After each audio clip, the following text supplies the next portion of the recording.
ప్రభునందు ప్రియులారా, మీ అందరికీ ప్రభువైన యేసుక్రీస్తు నామమున శుభములు. ప్రార్థనా ధూపము అనే కార్యక్రమానికి మరోసారి మిమ్మల్ని అందరినీ ప్రేమతో ఆహ్వానించుచున్నాను. పాప నిద్రపోయింది, నాస్తికుడు మారాడు. ప్రియులారా, మన నిత్య జీవితంలో అనేక సార్లు చిన్న చిన్న విషయాలను గురించి ప్రార్థించటం మర్చిపోతూ ఉంటాం. అపోస్తలుడైన పౌలు ఎఫెసీయులకు రాసిన పత్రిక 6వ అధ్యాయము 18వ వచనంలో ఆత్మ వలన ప్రతి సమయమందును ప్రతి విధమైన ప్రార్థనను విజ్ఞాపనను చేయుచు అని ఎఫెసీ సంఘానికి సూచిస్తూ ఉన్నాడు. ఒకసారి సుప్రసిద్ధ సువార్తికుడు జార్జ్ ముల్లర్ ఒకరోజు ఎడిన్బర్గ్లో దేవుని వాక్యాన్ని చెప్పటానికి వెళ్ళాడు. ఒక పెద్ద హాలులో ఆ మీటింగ్ జరుగుతోంది. ఆ మీటింగ్ హాల్ అంతా కిక్కిరిసిపోయింది.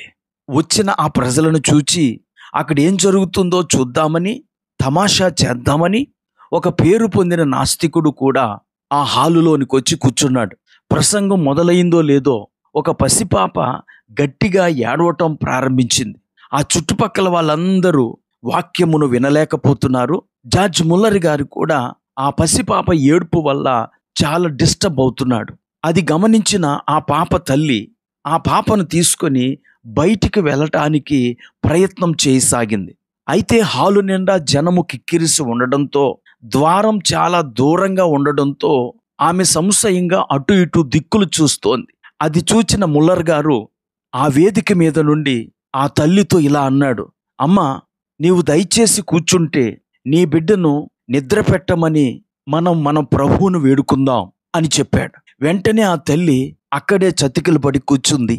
అప్పుడు జార్జ్ ముల్లర్ గారు, మహిమగల మా ప్రియమైన ప్రభువా యేసు, ఈ బిడ్డ నిద్రపోయేటట్టు అనుగ్రహించుము అని ప్రార్థించాడు. ఆయన అలా ప్రార్థిస్తుంటే సభకు వచ్చిన వేలాది మంది భక్తి శ్రద్ధలతో తల వంచారు. ఇదంతా చూస్తున్నటువంటి నాస్తికుడు ఏమవుతుందో అని ఆదుర్దాగా ఎదురు చూడసాగాడు. ప్రార్థన ముగిసిందో లేదో ఆ పసిబిడ్డ వెంటనే నిద్రపోయింది. కూటంలోని వారంతా ఆశ్చర్యచకితులయ్యారు.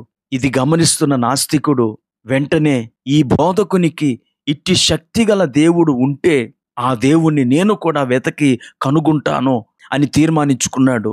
పరిశుద్ధాత్మ సహాయంతో జార్జ్ ముల్లర్ గారు సేవిస్తున్న దేవుణ్ణి తెలుసుకున్నాడు, అంగీకరించాడు.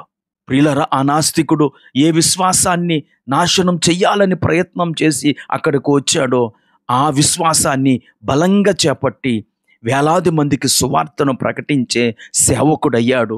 అనేక ఆత్మలను ప్రభు కొరకు సంపాదించాడు. ప్రియులారా, చిన్న చిన్న విషయాలను గురించి మనం ప్రార్థన చేసినప్పుడు ఆ చిన్న చిన్న అద్భుతాలు మన జీవితం పైన, ఇతరుల జీవితాల పైన ప్రభావం చూపుతాయి. అందుకే ఫిలిప్పీయులకు రాసిన పత్రికలో అపోస్తలుడైన పౌలు అంటాడు, దేనిని గూర్చియు చింతింపకుడి గాని ప్రతి విషయములోనూ ప్రార్థనా విజ్ఞాపనముల చేత కృతజ్ఞతాపూర్వకముగా మీ విన్నపములు దేవునికి తెలియచేయుడి. ఈ మాటలు వింటున్న ప్రియ స్నేహితులారా, మీకు ఇబ్బంది కలిగించే ప్రతి సమస్యను గురించి నేడే ప్రార్థించండి. దేవుని హస్తము ఎలాగ ఆ సమస్యను చక్కపెడుతుందో చూడండి. ప్రార్థన చేసుకుందాం. కృపా కనికరం కలిగిన మా తండ్రి, నీకు వందనాలు. మేము అనేక సమస్యలను ఎదుర్కొంటూ ఉన్నప్పుడు ఆ సమస్యలు బహుచిన్నవని చెప్పి వాటిని గురించి ప్రార్థించటం మానివేస్తున్నాం. అయితే ఆ చిన్న చిన్న సమస్యలను గురించి కూడా మేము ప్రార్థించి ఆ సమస్యలలో నీ సహాయాన్ని పొందుకొని మా విశ్వాసాన్ని బలపరుచుకోవటానికి కృప చూపమని యేసుక్రీస్తు నామమున ప్రార్థించి వేడుకుంటున్నాము. ఆమెన్.